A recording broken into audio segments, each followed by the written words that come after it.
Aktivatsiya so'rash majburiy emas, lekin so'rasanglar tezroq aktivatsiya qiladi va savdoga chiqib ketasizlar.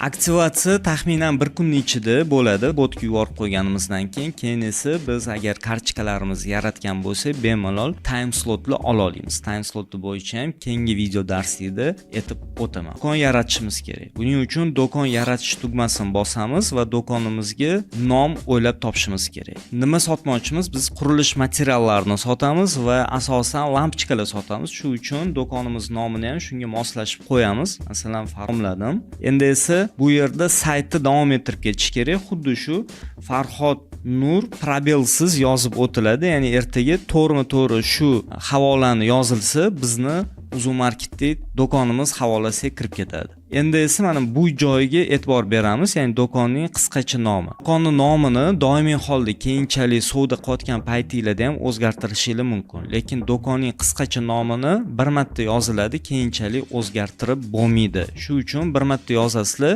e'tibor bering. Nima uchun do'konning qisqacha nomi muhim va yozish kerak va keyinchalik o'zgartirib bo'lmaydi? Chunki bu shtrix kodimizda ertaga ko'rinib turadi. Agar bizda bir nechta tovar, bir nechta do'kon bo'ladigan bo'lsa, biza shtrix kod qarab biza ajrata olamiz, qaysi do'konga qaysi tovar to'g'ri kelishini. Shu uchun biz shunaqa nom o'ylab topishimiz kerak. Ya'ni mana hozir Farhod Nur, ya'ni ertaga menda bir nechta do'kon bo'ladigan bo'lsa, men ajrata olaman. Ya'ni Farhod Nurda lampochkalar sotiladigan do'kon. Va shtrix kodda o'sha Farhod Nur chiqqanda faqatgina o'sha do'konga tegishli bo'lgan tovarlarga o'sha shtrix kodni yopishtiraman, yozaman. Ko'pi bilan 7 ta harfdan iborat bo'ladi. Men birinchi bo'lib Nur so'zini far deb yozib qo'yaman, shu esimda qolish uchun.